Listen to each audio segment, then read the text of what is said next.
The approval of the sewage facilities planning module. So moved. Do I have a second? Second. All in favor? Aye. Okay.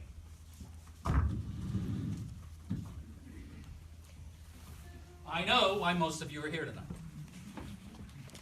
We are the White Township Planning Commission. White Township has a single ordinance that we are responsible for governing, and that's called a subdivision ordinance. And what the legitimate issues that we may examine under a subdivision ordinance are the really safety and health of the people involved. And those are important things, and we will be examining them, and as I'm sure some of you will say, there may be safety issues involved. Beyond that, for this particular application, the Indiana School Board's application to tear down and build a new school, we have no basis ultimately for denying it if all of our safety concerns, health concerns are met. Starting tonight, we are accepting, gentlemen, we are accepting the preliminary and final plans, or are we accepting the preliminary only? Preliminary this evening due to the fact that a traffic impact study has not been submitted for. Okay, so we have had a preliminary and final plan submitted to us. On either one of those plans, there's a 90-day period in which we have to have a response. We are waiting for a traffic study to accept the final plan. But I will tell you now, if we've asked all the questions and heard all the comment, that will not hold this group up another 30 days. We will make our decision. If, on the other hand, we have more questions, we will use that time as law provides us. I do not expect this to be the only public comment. We have at least one and probably two other meetings in which to hear public comment. I would like to structure what we're hearing about. Under the subdivision ordinance, we can only hear certain kinds of comments. And somebody, I just got this on my desk today, has somebody from McKinnick Associates. That's the school district architect. Okay, the school district sent us this note that says, "Dear Commission members, it has come to our attention there may be questions presented this evening relative to various aspects, I'll look up, of the project that are not necessarily answered by the submission made for your review," which is an admission that there may be shortcomings in the submission.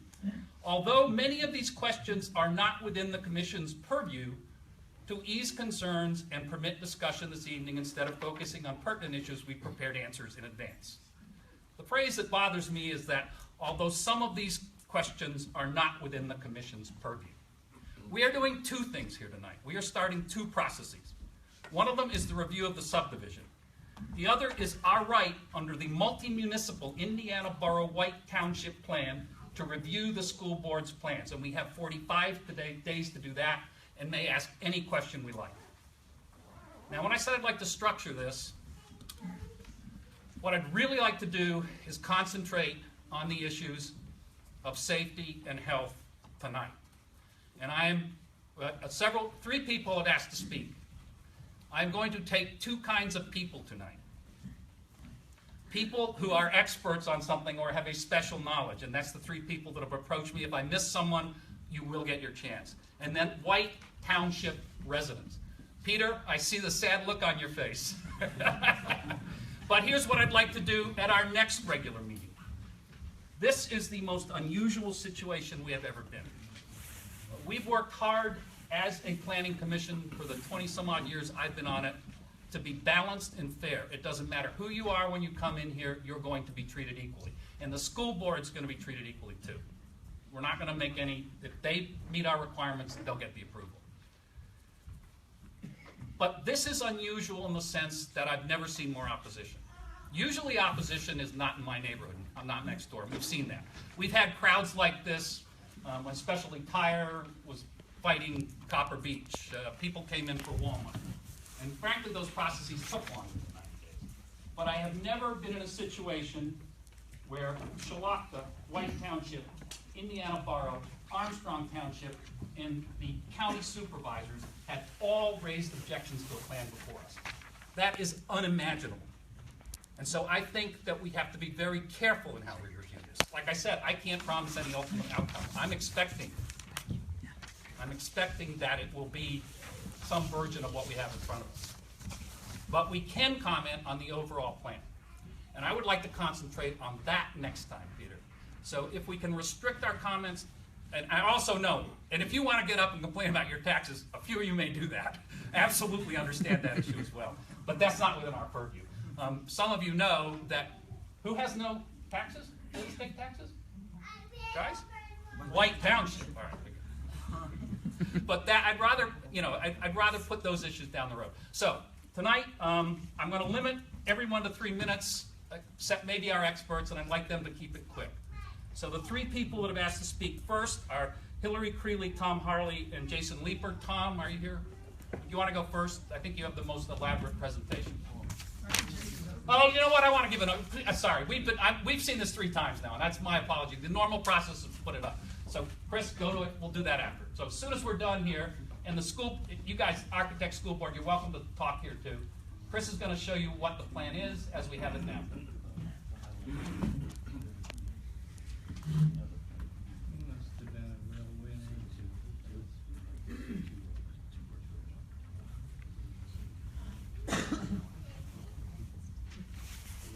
I'll give a brief overview. Yeah, thank you.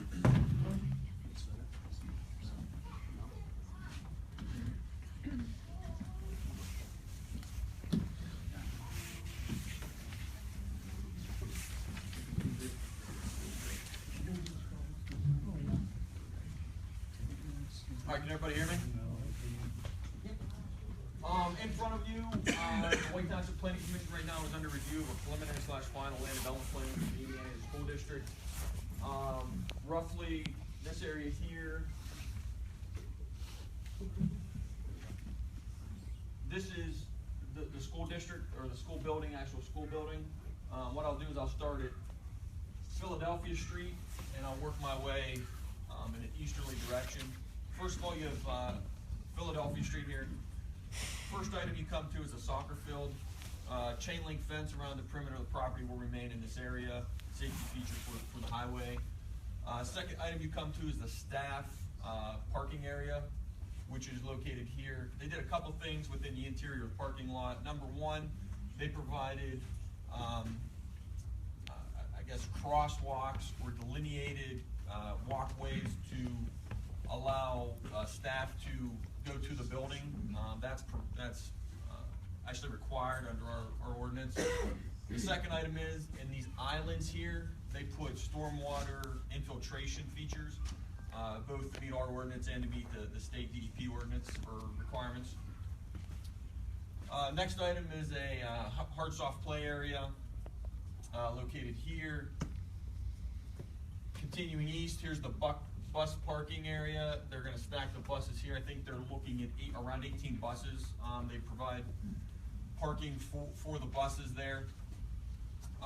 In this area, there's additional space for 85 parking spaces, and those will be used for days that we have Grandparents' Day, or there is I know they had Veterans Day where they had people come in.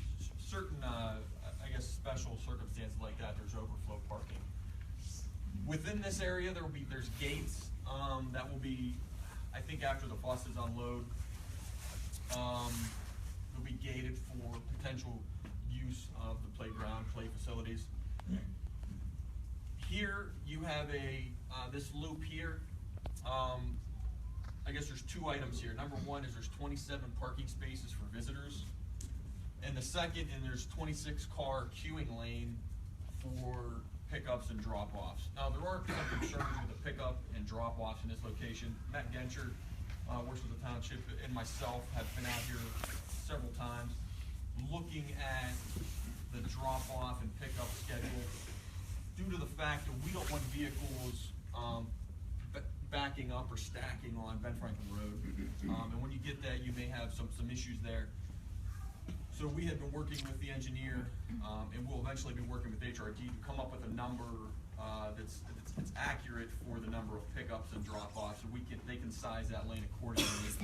And some recent, I guess, some recent data that they gave us for a potential change in the plan is potentially opening up have a queuing lane here that would come in to allow for additional drop-offs if need be. I know they're looking at those. So when they move forward towards their final design, they'll have those costs. We can work together on that. Now the school building itself, they're presenting 104,000 square feet building. The gym, cafeteria, I think specials area, and this area here is a one-story construction. The wings are looking at a three-story construction, roughly 40 feet. Due to our ordinance, we require buffer yards and setbacks based on your height and whether you abut a residential or commercial building.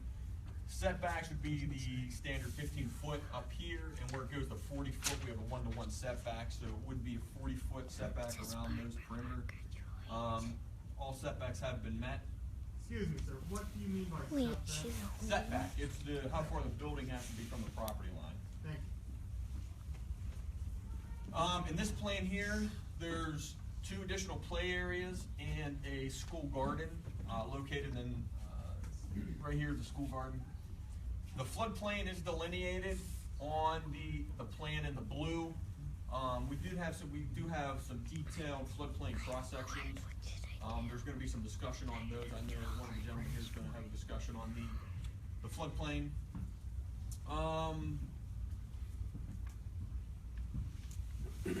That's pretty much the overview. With the project, there'll be a new sanitary sewer lateral. There's public sewer up through here. The current line comes about through here down. They're going to be tying in they'll be utilizing a new 8-inch sewer line to tie in. Sewage planning has been started. They provided Paul Phillips, our sewage enforcement officer, with some preliminary data, preliminary counts.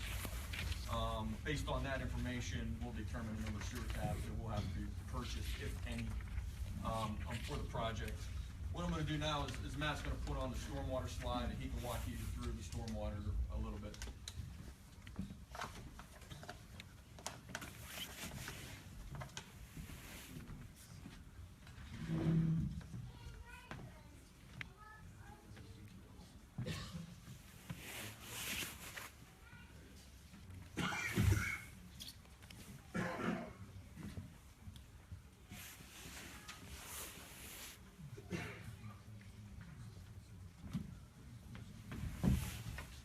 Alright, so the stormwater plan was also over there when you signed in. Essentially what they've done at this point, anything in blue that you can see up here, for those that you can see the colors, is more of a constructed conveyance pipe systems, possibly some manholes, and anything in green is more of a retention field that kind of flows down. There are 6 rain gardens that are being placed in between the staff park, and the rain garden is essentially a depressed area that in the base and the bottom of the depressed area is a soil, sand, kind of compost mix, so it's meant to allow water to infiltrate back down through it, not just hold it or convey it. So some of that water will be sitting in here and soaking back into the ground naturally. So if you can imagine, a lighter rain would kind of hold all the water right there and just kind of soak it. Heavier rains would hold some, and then there are overflows built in to work to the west down toward Ben Franklin as it works down through the parking lot. Any overflows here are going to convey down to this bigger feature here. There are a number of inlets along the drive coming in, inlets and pipe systems that go to here, inlets and pipe systems coming around the bus area that all redirect back to this larger feature in the front here, which would be essentially, if you think about the current school, it would be sitting right in front of the current school. There's a grassy area there now. This would also be, this is a bioretention area, or basically a larger version of those rain gardens. Again, meant to get water conveyed to it, but then allow water to naturally soak in as much as possible. So a much larger area to handle stormwater from basically from this half of the property over. If this basin were to fill, then you've got an overflow feature right about here, which then works down toward this visitor parking lot that Chris pointed out a little bit ago. And from here over, all these pipe systems here, there are a series of pipe systems running into this parking lot that are essentially underground storage. All these pipes coming down here vary in size from 6 inches up to as high as 18 or mostly 15 inches. These pipe systems here are 30-inch pipes, so they're meant to basically be an underground storage feature. They're at very low slopes. They're meant to just hold and kind of capture water right in place, not really convey it, slow it down, allow it to sit and retain. These pipe systems here in front of the parking lot are also set up the same way. They're 30-inch, very low slopes, meant to hold water here. Similarly, you've got some pipe systems down in the south portion of the building going towards the stream over here. Some drain basins out in the open. Rooftop runoff comes and collects into these. All of these pipe systems are also the same 30-inch, about a quarter percent grade, a very low slope, meant to retain water. You've also got drains in front of the school coming to here.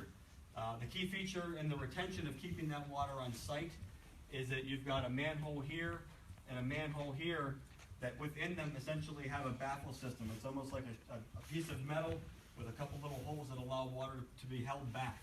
So even during some more moderate rain events, water will hit those and start to fill up. So you're not going to get a big flush of water heading out of the system. As the water does work through those systems, it will get to this manhole here.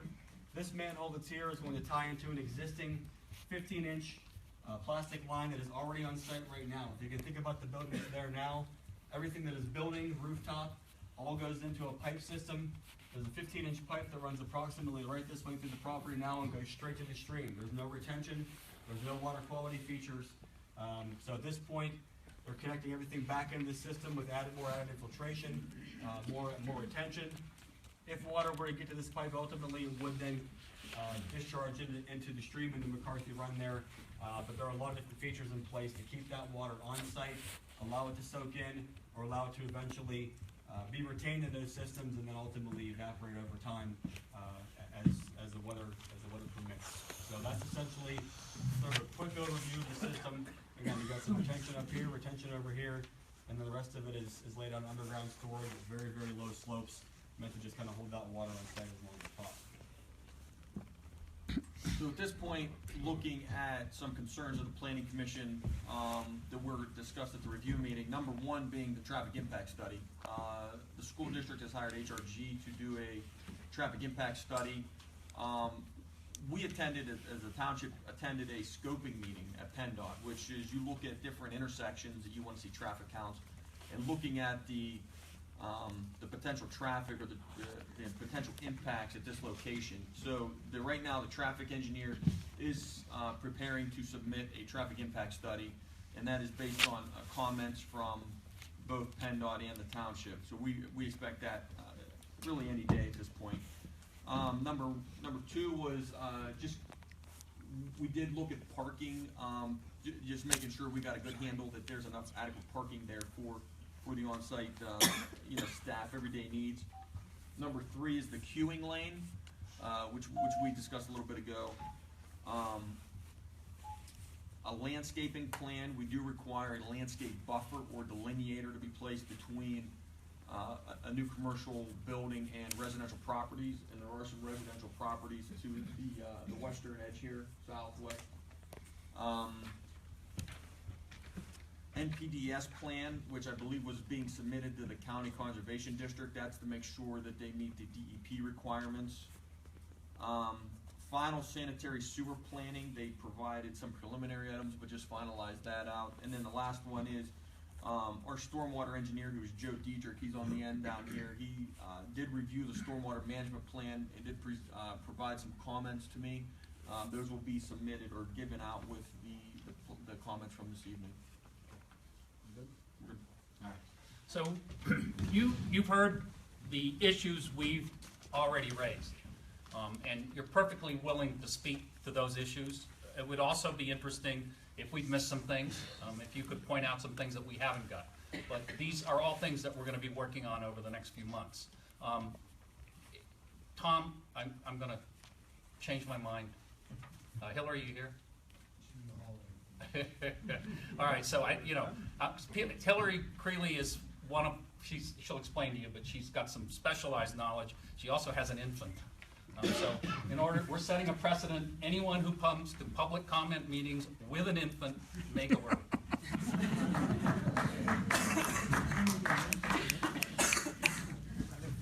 She said she'd be quick too. Yeah. Have them come. Yes, sir. Leonard Anderson. I live at 190 Anderson Yep. Road. And I might as well go home All right. because you've got about 80 or 90 people in here.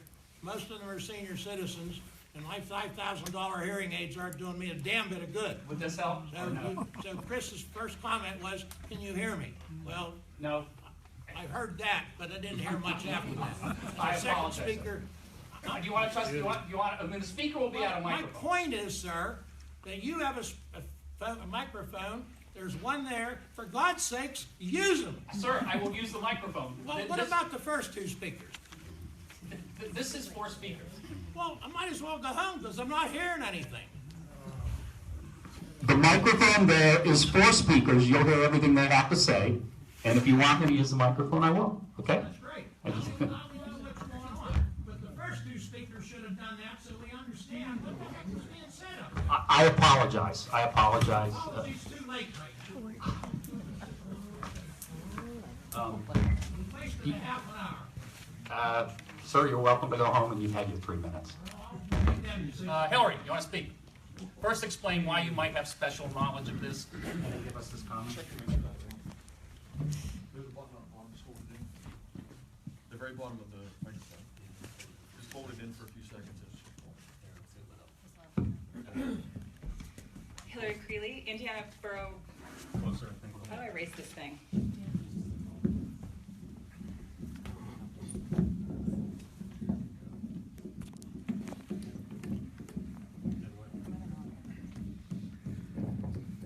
Apparently my special knowledge does not involve microphones or their stands.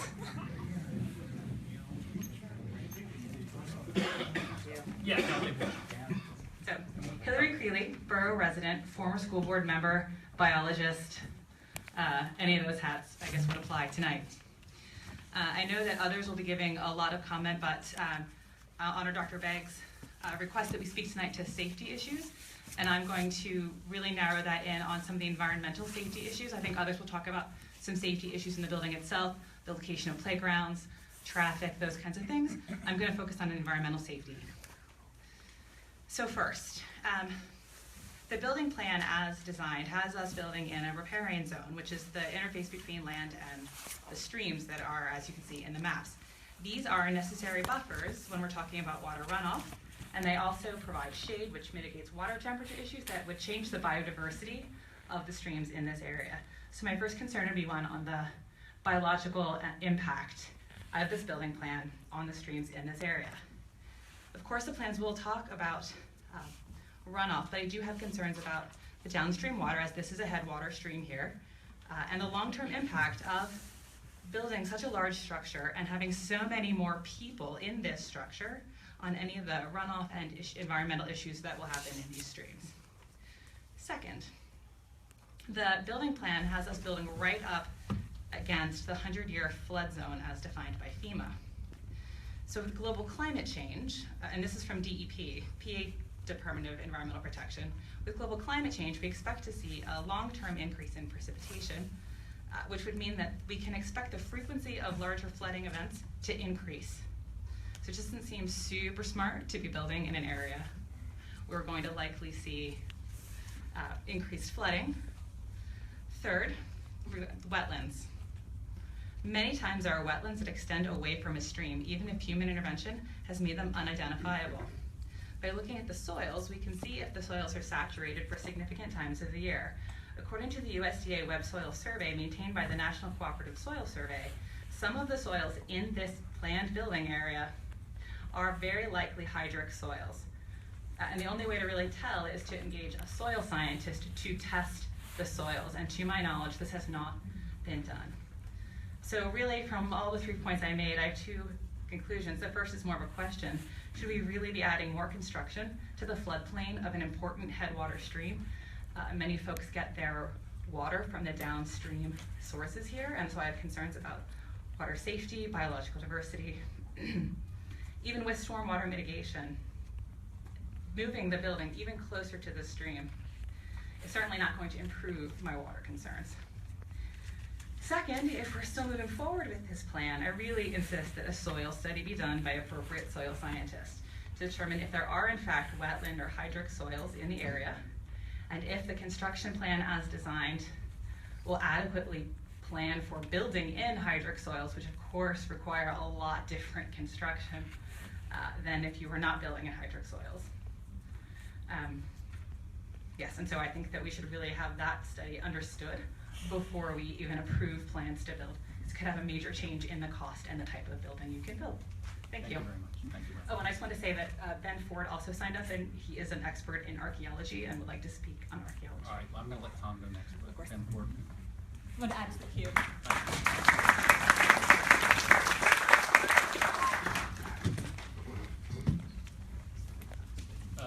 Tom, name, are you coming up?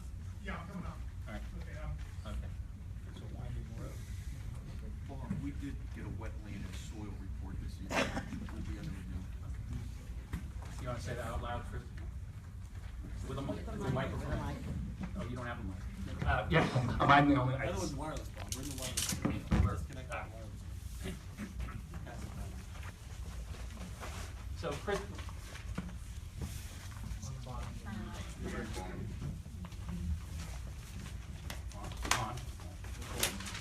Hold it down. On.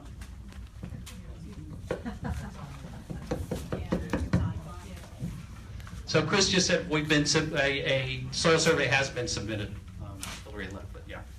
So we will be looking at that.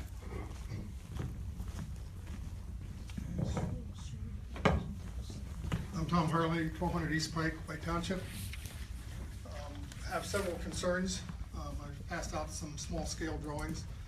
I wasn't planning on doing this for 500 people in this giant room, so I apologize for the drawings, but here they are. And I'll be as quick as I can. I know Mr. Leeper has more on the floodway. Can you hear me, Leonard? You okay? Thank you. Okay. Ask Leonard. Well, I did. He's good. He's good. Okay. The buildings, the building is proposed to be here. Here's the existing Ben Franklin. The line of the floodway, of the 100-year floodplain, is right off the edge of the building. You can see over there, the blue line is a squiggly line. That's from the satellite photograph. They're building exactly up to that line. Now that line is from a satellite photograph made from 50,000 feet, and it's projected. Okay, that's a critical thing because the real floodplain is someplace else. Okay. This is the FEMA map that takes cuts through the flood. Okay, now this map is done through calculations. It's also done with satellite photographs of storm events. It's updated on a much more regular basis now. But right in here is 1278. Okay, right up against Ben Franklin. 1279 is on the other side of Ben Franklin. We go to 1275 off the property. Now what's happened here is they've chosen 1276.5 as the floodplain. Okay, so they've picked an average floodplain, 1278, 1275, we're in here. Okay, that is a choice. The floodplain actually is 1278 on Ben Franklin, and it falls as the creek falls. Okay, so at 1278, at Ben Franklin is the 100-year floodplain according to FEMA. The 1278 contour runs through the middle of the building. Okay, we are 2 inches above the floodplain at the worst condition. Now, they've picked 1276 at the middle, which is okay if you take an average floodplain. Prudent would be picking the worst floodplain. Okay, not the best. I think the building is too low. Okay, that also means that right here is this blue squiggly line, okay, which is off the FEMA satellite maps. 1278's up here. Okay, if you're building in the floodplain, then we need a flood study, which will show that Coates Village is going to get flooded by this project.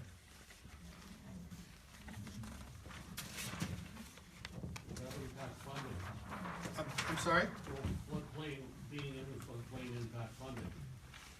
Being in the floodplain, it'll impact the project in that I'm not allowed to flood my neighbors up or downstream. And the flood study will prove that one way or the other, but it is a process to go through. If you raise the water, I believe it's 3 inches across the creek, you need a right-of-way to do that.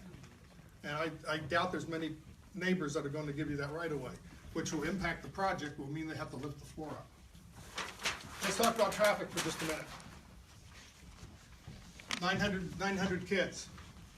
PDE will allow this school to get bigger by overcrowding. So we use 900 kids.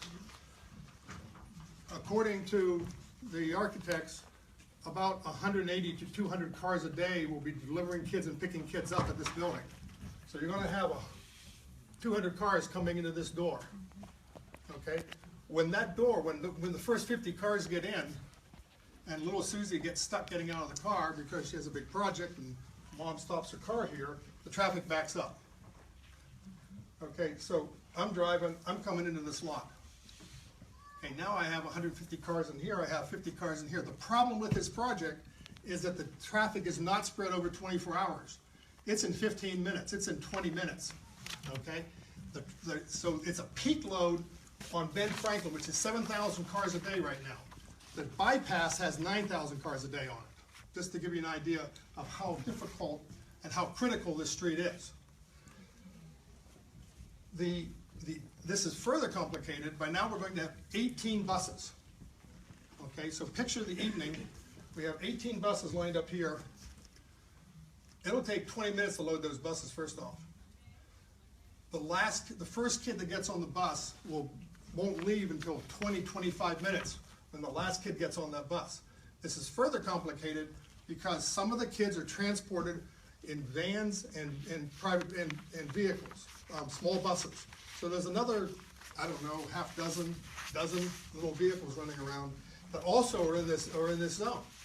Those are all going to be released at the same time because I can't release half the buses and then release the other half, okay? Because I got kids that are crossing this pass here, but we'll come back to that in a minute.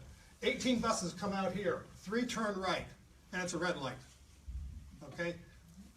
Nobody moves then. The other 15 buses are stuck, all the parents are stuck. Nobody moves until this bus can go up here and make the turns at Ben Franklin.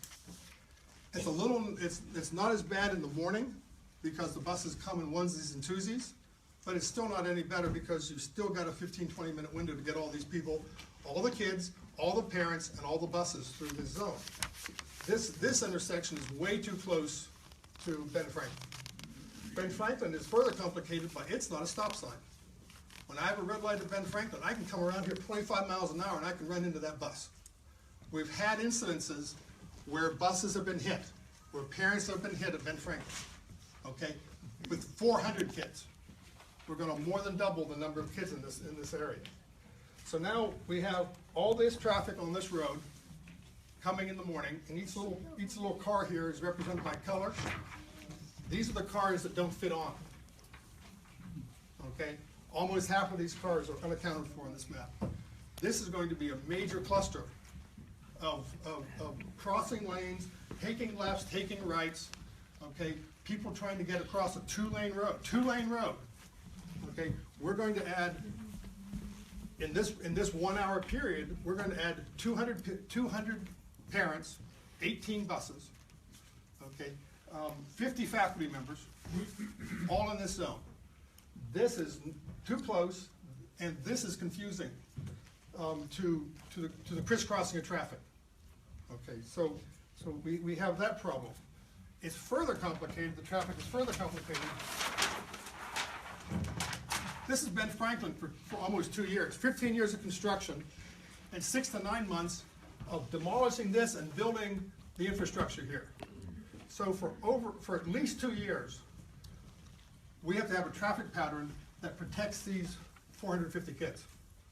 Okay, I don't know what that is. I have no idea. Here's the parking lot that's going to be taken over. You're going to have heavy construction here. You're going to have workmen here that are going to be working here. There's talk about renting spaces. There's talk about something else. You have to get heavy construction into a functioning elementary school with pre-K through 3 at this building currently for at least 2 years. Okay. All that has to come out without this entrance down here onto Ben Franklin. Okay, that's the external circulation. Let's talk about internal circulation for just a few minutes because we are allowed to talk about safety. We have a building here with 700 kids and it's 2:30. We're going to load 18 buses. Excuse me. About 750 kids are going to load in those buses. It's going to take 20 to 25 minutes to go through a single exit. Plus, I don't know what we do with the kids that need special attention, that are in vans and in the small buses. Okay, they're coming out at the same time. They are mainstream now. So we have all that in here. These kids are crossing this. This is the only school we have where a kid can be on the curb or step onto a traffic lane and then get onto a bus. Lord help us if we lose a 6-year-old. Okay? Okay, this is a massive problem. We have, I've already mentioned about the pickups. When I get stuck, I'm dropping my kid off on Ben Franklin. I'm opening the door. She's gonna walk up to that front door. Okay, she's gonna cross 2 lanes of traffic. Or I'm gonna be up in here because I can't be down here. Now my kid's gonna cross all this traffic, cross a hardscape playground, a couple swales that are muddy, and then 90 feet of pavement in between the buses. Okay, I'm not sure how this is gonna work, but it's not gonna be pretty. We have that problem. The other thing is that we have a gate on this. They're gonna close the gate. Okay, so my kids can go out and play on the hardscape and play basketball and hopscotch and whatever else. Thank you. Food service and trash is in this corner of the building. Okay, so that's gonna have to be coordinated so that that's not delivered when kids are playing, which allows us then to have another conflict. Moving on as quickly as I can.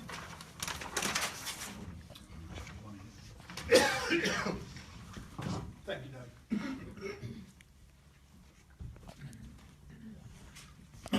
This shows some of the conflicts, but the main reason for this map,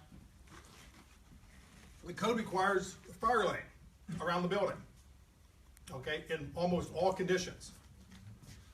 That's going to be controlled by the fire marshal. But that's a 25-foot stabilized surface that our $500,000 ladder truck can run on. Okay, it's really important if we're going to service these 3 wings. These 2 wings down here are 3 stories tall. So the chances of needing a ladder truck down here or a snorkel truck that puts the outriggers out, can get to a fire quickly is very important. It's been ignored. Okay, it's been ignored. The fire marshal will have a say in this. But for goodness sake, we need to be able to get the emergency vehicles around this building.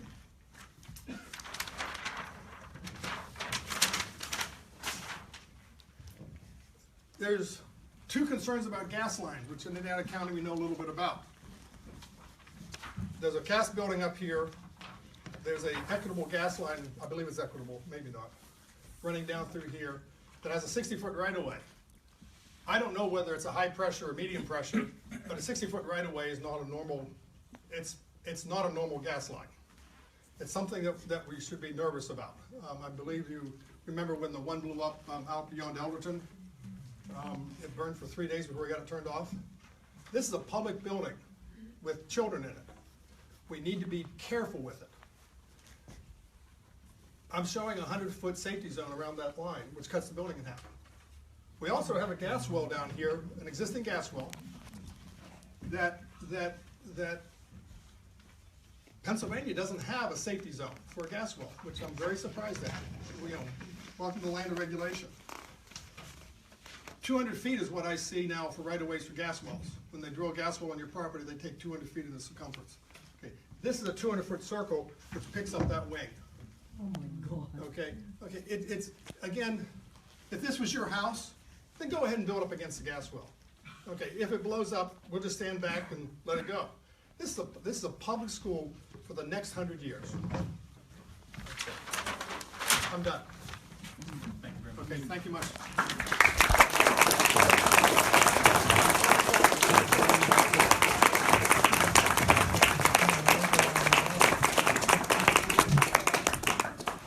I believe Mr. Leeper is next.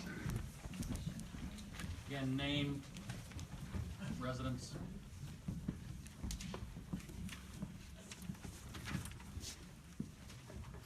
Take the whole stand. Where are you taking? Over here. Yeah.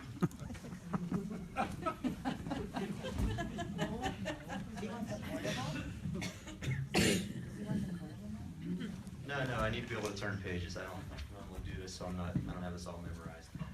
My name is Jason Leeper. I live in White Township. I'm an engineer, and I have a little bit of background knowledge about floodplain and drainage. And I have some concerns about drainage and flood with regard to the planned building. If you could, this is a site plan that was presented by the district architects back in October, and I realize it's changed a little bit since then.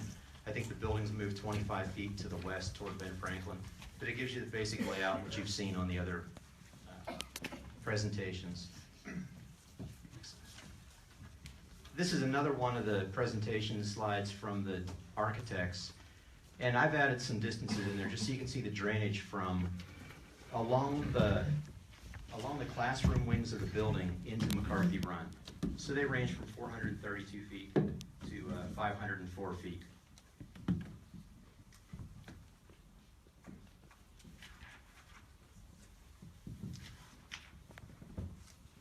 So there are two topics here that I want to discuss: major flooding and drainage. Major flooding would be McCarthy Run rising to a level that reaches into the building. And then drainage is where I'd like to look more at on-property stormwater and snowmelt, with issues such as making sure the playground is usable, considering the possibility that a marsh or a bog adjacent to the school will cause mosquitoes, mold, mildew problems, and other things, and possible water infiltration into the building. The same problems that affect the current Ben Franklin building, for those of you that are familiar with the lower level rooms that exist in the current building. So for the major flooding discussion, I would like to talk about FEMA mapping, how local ordinances work, and a little bit about the burden of repairs and risk of school closures. So let's start with major flooding, and I'll show you how FEMA looks at this. So this is a very common FEMA presentation.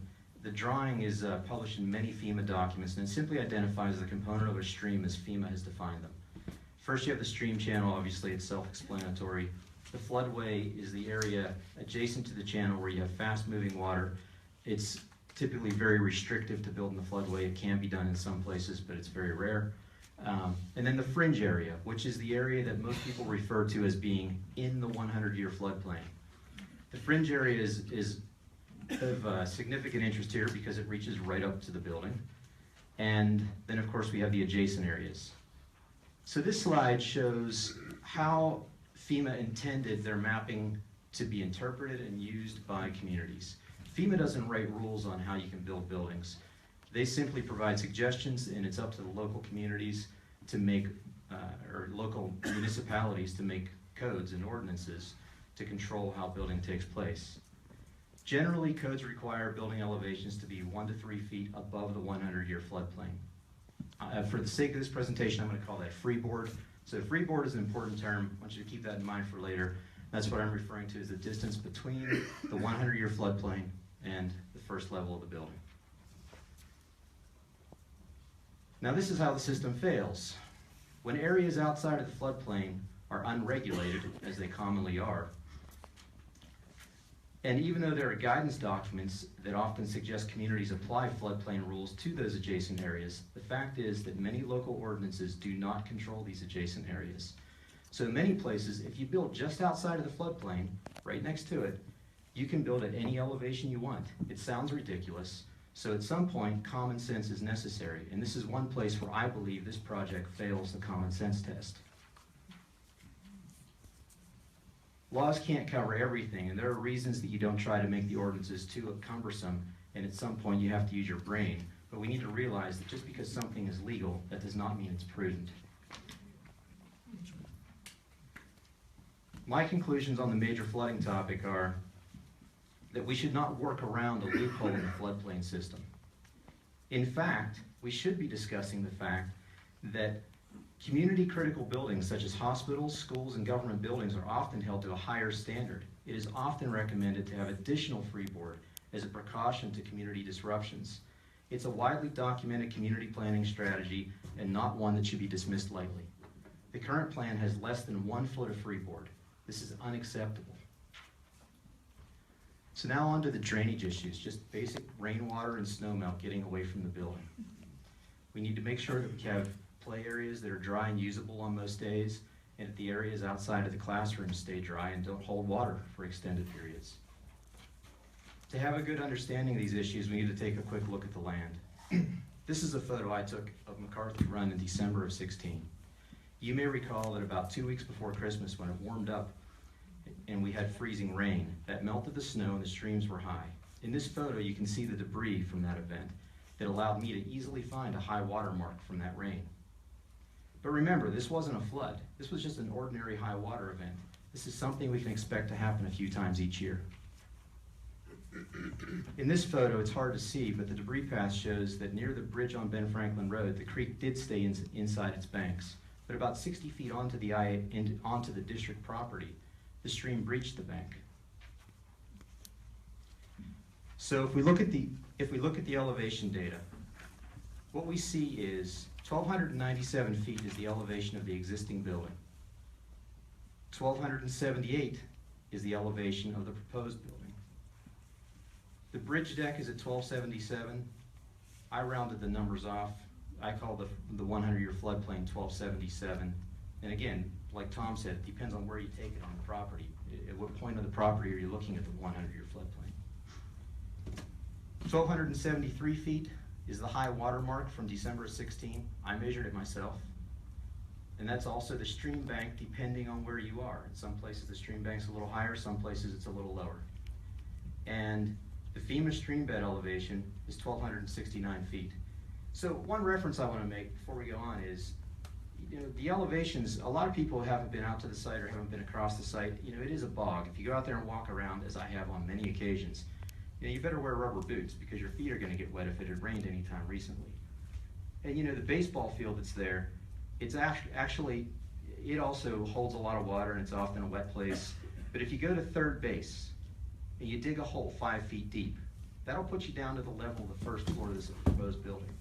So for anybody who's familiar with the site, I'd like you to go out there and think about that. So here are those same elevations on a cross-section or cutaway view, showing the distance the water will have to move. Recall from slide 3 that the west side of the building, the water has to travel 432 feet to get into McCarthy Run. Before we go further into this slide, I want to explain, mostly for the community members, how grade and slope is represented as percent in terms that landscape folks and architect folks and engineers use.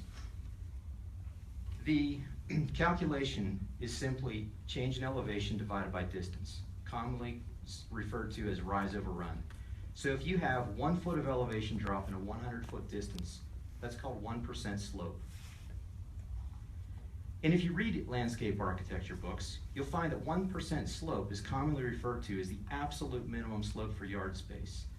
Anything greater than 1% is okay for unused yard, at or greater than 1% is okay for unused yard areas. But for places like playgrounds and athletic fields, you need more than that because 1% is the bare minimum. That's not a place where you're going to have a lot of traffic. That's grandma's front yard. Athletic fields are typically a lot closer to 2%. Go take a good look at a football field and you'll see that it's not flat. They're crowned to the middle. They need a way to get the water off. So on the cross section, what I've shown on here is you can see the slope projected from McCarthy Run to the existing Ben Franklin building is the yellow dashed line. And it's not very steep out there, but that's the slope going up to the existing building. The green line shows the minimum slope based on my calculations using the 1% and 2% rules depending on the use of the land in those areas. And the proposed school building plan, the actual plan that's being submitted, is the red line, where the slope is less than 1%, and it's clearly inadequate for space that we are going to have our playground on. And I'd like to know, for my calculations, for everything, for the existing building and for the future building, I use a 1 foot step off of the slab before I began the slope going down to this creek, down to the creek bank, because you need to get away from the building before you can start going across the yard. And we'll talk about that more later too. So with all of that, it's clear that surface drainage is not going to work. In my view, when the planners realized this, they already had so much work into planning this particular layout, they decided to figure out a way to force it to work. So they set about to shave the corners off of a square peg to try and fit them into a round hole. In my view, they concocted a plan that's inadequate. The bailout plan they are presenting is based on subsurface detention, and it's been mentioned a few times at the school board meetings, but what exactly is subsurface detention? I know it was talked about earlier today. Subsurface detention is a big pipe. Some folks who have heard this talked about in the past may have thought that there was some sort of a subsurface gravel bed or holding basin or something to hold a significant amount of water. And in some cases that may be true, but not in this case. This plan is for simply big drain pipes tied into a series of drains scattered throughout the schoolyard. So to look at the subsurface detention plan, I'd like to look at it in two parts. First of all, water going into the drains, and then water moving along the system. With the water going into the drains, we need to know how does it work, does it follow the 1% and 2% rules we talked about, and show me the plan. To look at the water movement, I'd like to zoom in on the green area on this drawing, and this is from the drainage plan ISD submitted to White Township. We'll look at the areas between the classroom wings and on the east side of the east wing. Take a look at this, and what you see in purple is the elevation of the proposed contour. That's a final grading contour where they're going to put the level of land outside of the classroom wings. It'll be 2 inches below the finished floor elevation. If you dig through this a little more, you'll see that, so 1278.17 is the finished floor elevation, 1278.0 is the top of drain basin 12, marked in blue, and 1278.0 is also the elevation of the contours, marked in purple. I don't see how this works. 2 inches is not enough to get the water to drain. 3 inches of snow puts water against the building above the level of the floor inside the school. Blades of grass outside will be higher than the carpeting inside. It's generally accepted that it takes 1 foot of elevation just to get away from a building. 6 inches of step down off of the grade and another 6 inches of slope in the first 10 feet away from the building. For these reasons, the proposed drain plan doesn't work. You just can't get the water away from the building and over the drains. We should also note that the eastern 2 sections of this drain are perforated pipe. Again, I think that's an attempt to put a Band-Aid on a problem. I don't think it's going to solve the problems because the soils here are not permeable enough and the lines are too close to the surface. They will either plug off with silt or they will freeze, or both. With regard to water going into the drain, my conclusion is if it can't get to the drains, it's not going to work. So let's talk about the drain pipes. What parts are important and what are the potential pitfalls? So this is the subsurface detention system. As stated earlier, it's 30-inch polyethylene smooth wall pipe. It's laid with a 0.25% slope. Can it handle the capacity of the water? Probably. Will it have to drain this area? But it'll have to drain this area, and then remember, it'll have to combine with the water that comes down from above, from the upper parking lot and the upper drainage basin.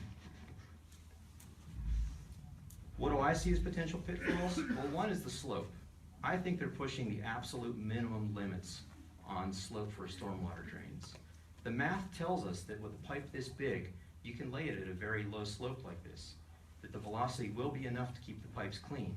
But the problem is building it. Think about this. 0.25% slope is 3 inches for every 100 feet of run. So trying to build something that close to level and keep it exactly straight, it's got to be tight like a piano string. You know, it's got to be so perfect. You can't have any low spots. You can't have any dips because any variances in the installation will cause ponding. And whenever they do have problems, the mosquitoes are going to breed in the low spots. And if the slope isn't right, the flatter areas will fill with sediment. And when it fills with sediment, who's going to clean it out? Well, we'll get there in a minute. But many places don't even allow the slope to be this low. In fact, PennDOT requires, if you read their stormwater data, their requirements are that stormwater lines be installed at a minimum of 0.35% slope. So we're not even meeting what PennDOT requires, and I know it's not a PennDOT project. Mr. Leeper, how close to the end are we? I'm limiting most people to 3 minutes, and while I was willing to let experts talk for a while, I prefer, why don't you submit these comments to our engineer? I think we got enough of the notion here, and can we work on it? I think I think we should hear it too. If you want to hear, you can do it. Yes. I'm just trying to be fair to other people that want to speak. Okay.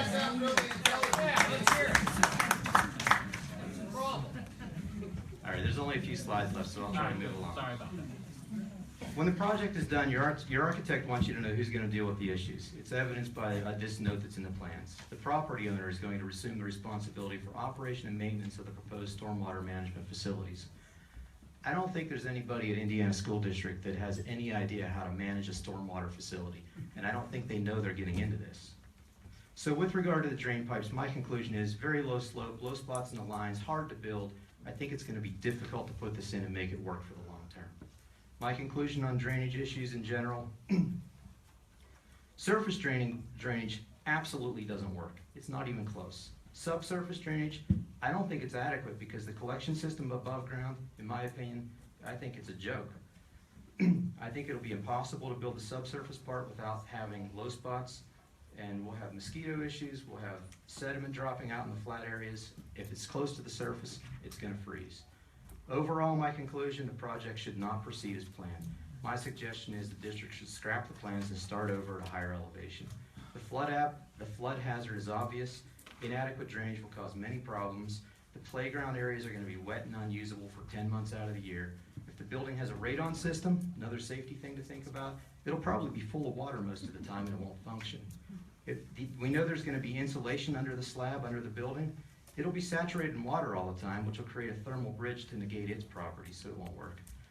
Frozen or plugged off drains will cause the system to back up. Inadequate drop away from the building could allow water infiltration into the building itself. It seems that the folks driving this project are intent to move forward at a reckless pace come hell or high water. And with that, I disagree. I recommend White Township send the plan back to the drawing board.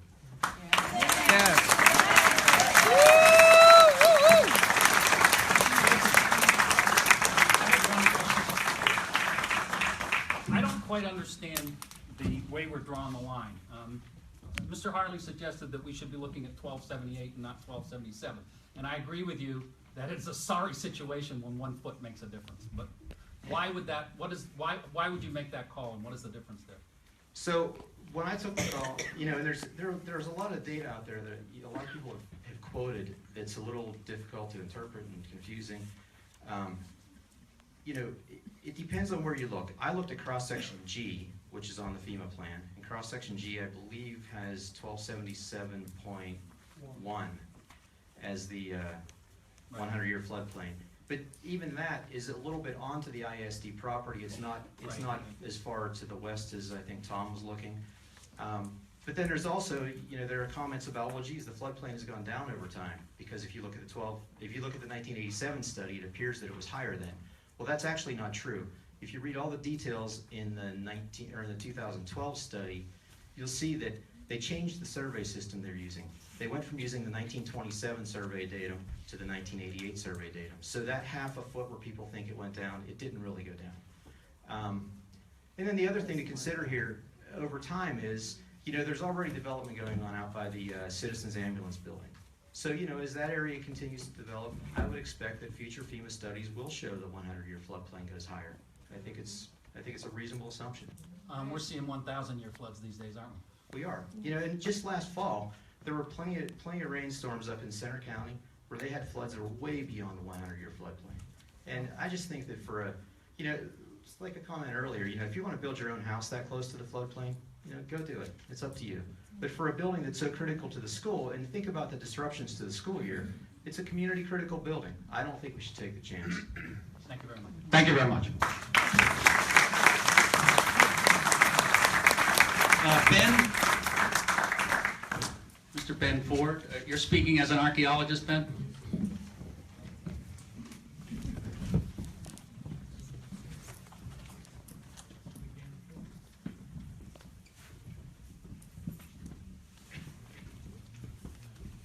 My name is Ben Ford. I live at 135 South 5th Street in Indiana, PA, and I'm speaking as a professional archaeologist. And I want to raise a sort of a community welfare concern, I guess. The Pennsylvania History Code, which is Title 37, requires all instrumentalities, which includes school boards, to notify the State Historic Preservation Office of the Pennsylvania Historical Museum Commission of any project that may affect archaeological sites. It also requires that they allow the Historic Preservation Office time to determine if an archaeological survey is necessary. So as of January 6th, this past Friday, neither the school board nor any of the representatives have contacted the State Historic Preservation Office in regard to the proposed plan. A quick review of the online archaeological site files shows that there are several pre-contact Native American sites within 1 mile of the proposed construction site. Additionally, the Moorhead Blockhouse site is within a 1/4 mile of here. So there are a number of significant archaeological resources in and around the area, and the area itself has never actually been surveyed. However, the confluence, sort of the first terrace above the confluence of 2 streams like this is generally considered archaeologically sensitive. And so what I'm asking tonight is that the Planning Commission withhold approval of the proposed plan until the applicant has fulfilled their legally required duty to protect our cultural and archaeological heritage. And you guys are, as far as I can tell, the only local authority that has the power to hold them to this legal standard. So. Ben, do you think you could put that in writing to us? Thank you very much. Yeah, go ahead.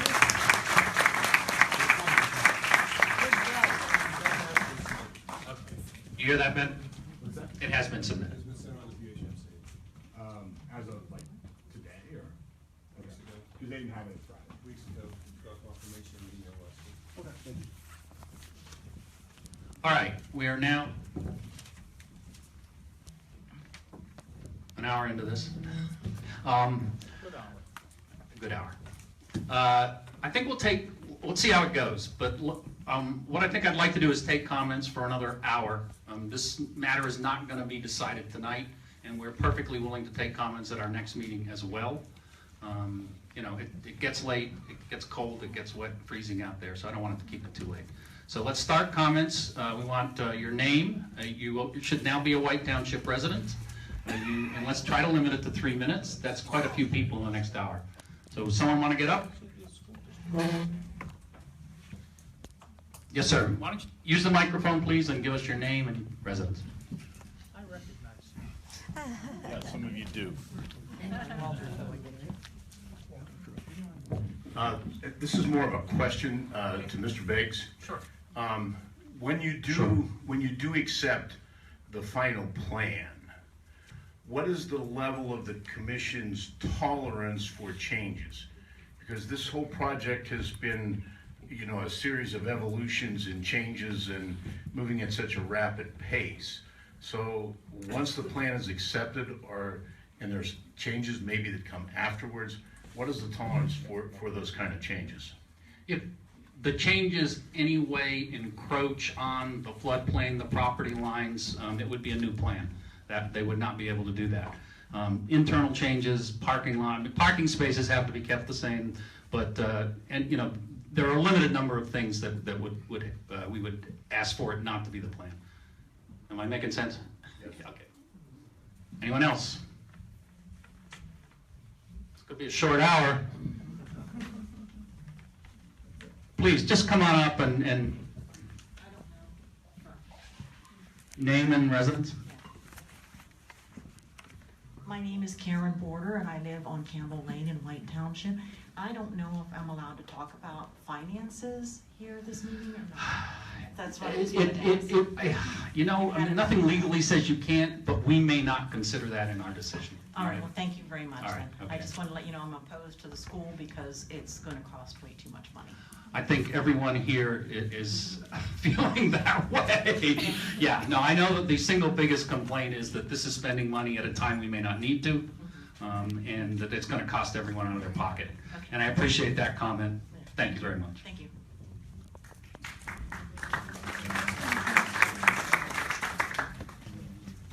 Hi, my name is Tammy Curry. I was live streaming, and someone asked a question, or they made a comment.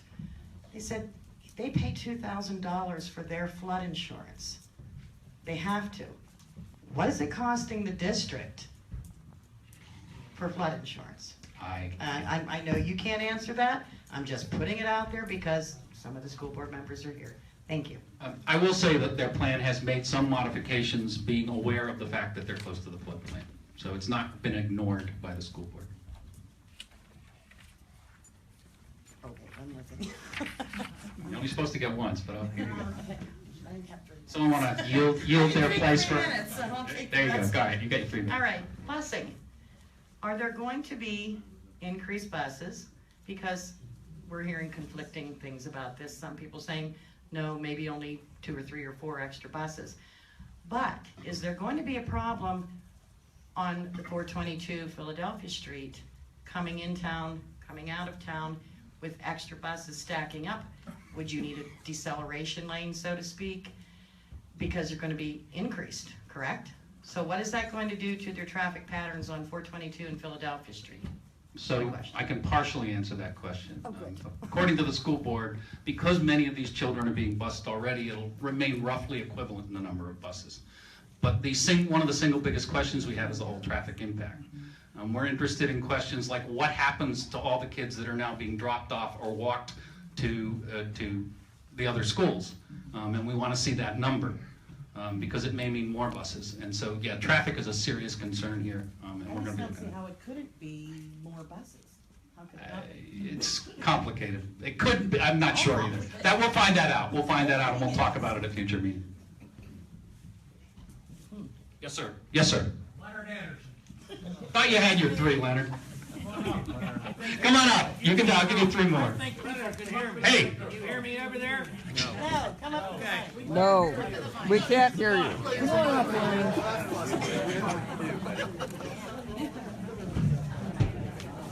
Turn your hearing aid off. Turn it off. Turn it up, and it still doesn't work. No, turn it off, and it's off to the microphone. Hang on, Leonard, I want to go live. Sorry, Leonard, hold on. Leonard's 80 years old. Leonard, name and residence. Ready? Nope, almost. Hang on. You're getting taped. Come on, celebrity. 3, 2, 1, go. My name is Leonard Anderson. I live at 190 Anderson Road. My farm is cut in half by the 422 bypass. I'm adjacent to Walmart. What are you shaking your head no for? Because that's too bad. Damn right it's too bad. Screwed. You're right, I did get screwed. Big time. My comment refers to stormwater. In 1970, I constructed about 7 acres of retention ponds, for a total of 7 on my farm. In December of this year, which was noted, we had a large snowfall and then a freeze and a melt. Now, the ponds, the lake that I have, was built at the 100-year floodplain or runoff. About 40 years ago, approximately, when we had the Johnstown flood, it overflowed the emergency spillway. That's a reference point.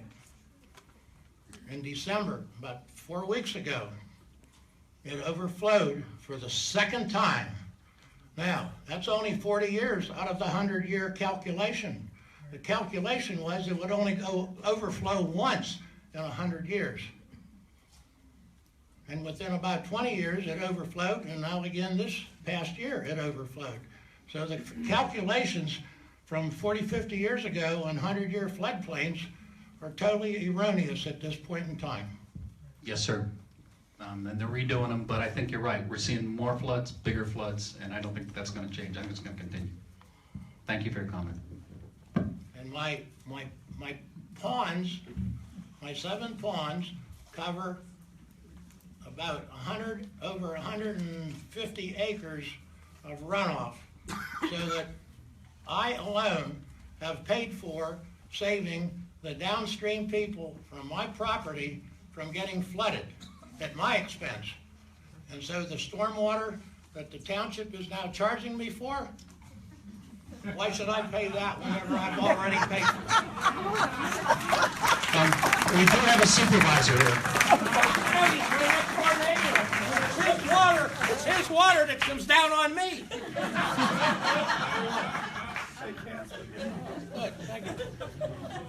Leonard's absolutely correct. My watershed piece is. If at this point someone has something new to add, you're welcome to come up. That would be a good closing comment.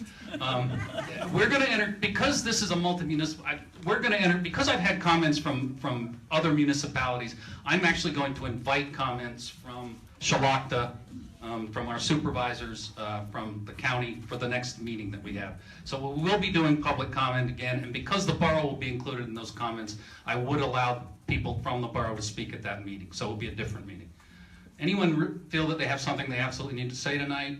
Then if not, we're going to close it up. Yes? When will be your next? The next regular meeting is Township. February 8th? No, February 14th. February 14th? Valentine's Day. Valentine's. Valentine's Day. We'll try to have something special. Are you gonna have dinner for us?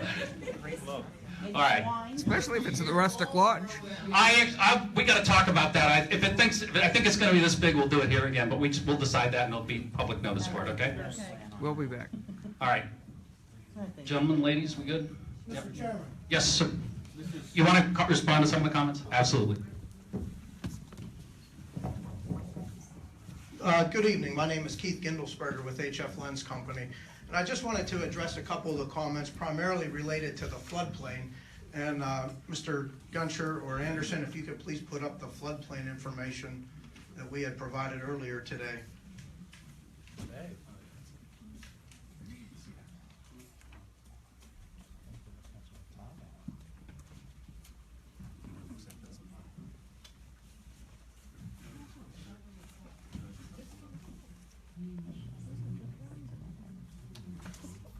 Is it maybe the base flood drainage?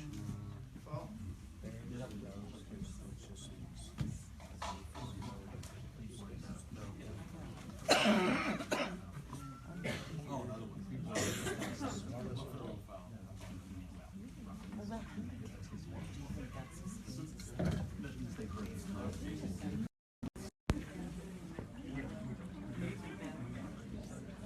I'm not sure when I said it, I think it was had a date on it.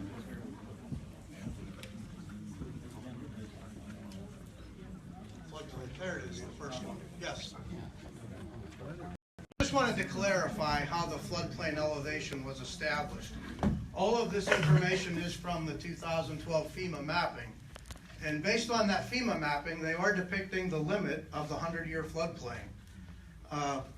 Also within that is a floodway. There was a detailed study done for McCarthy Run. It does have a defined floodway and a defined 100-year floodplain.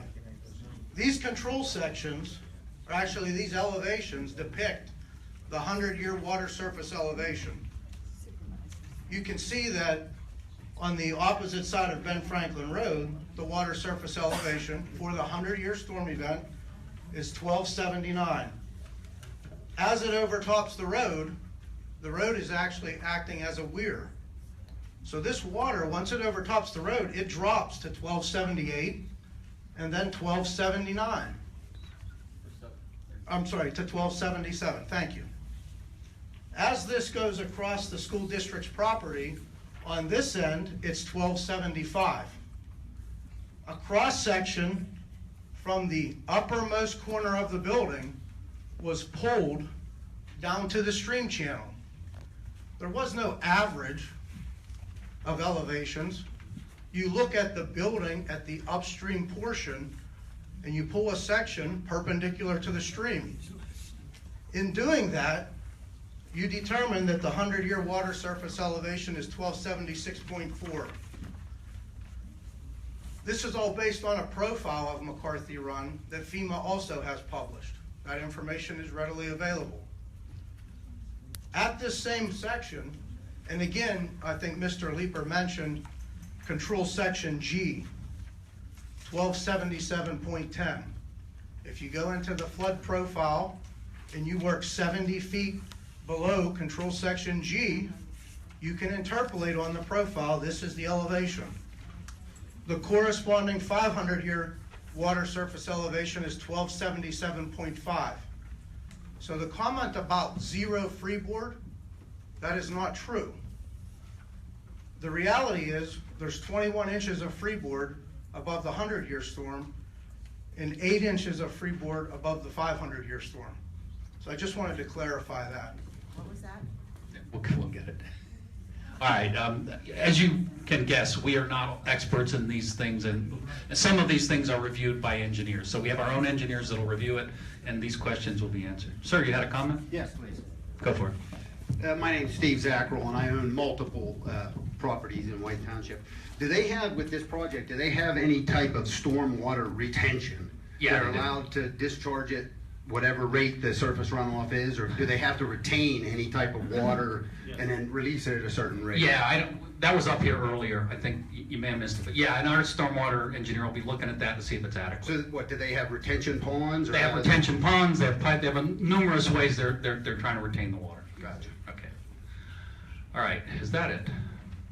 All right, then. Announced that the meeting will be at the office unless they hear otherwise. All right, so Milt just said the next meeting will be at the office unless you hear otherwise. So watch the paper, look on our website if you've got a computer. This. So if we're done, Chris, are we done? We'll bring the wine. You bring the cheese. Yeah, so we have a preliminary plan and we're going to make, you want to get the comments out as of now? I mean, we're not going to accept the preliminary plan. Okay, you're, jeez. Yeah, do I have a motion to table the preliminary plan? Do I have a second? All in favor? Aye. Anything else we got going? All right, do I have a motion to adjourn? Oh, go, look, that's what I can't, I turned my finger over, I'm taking notes. All right, we have some, all right, if that's it for the school board, if you guys want to leave, there's no reason to stay. We got a few discussion items that have nothing to do with this. We got that. She got that. I'll have that second.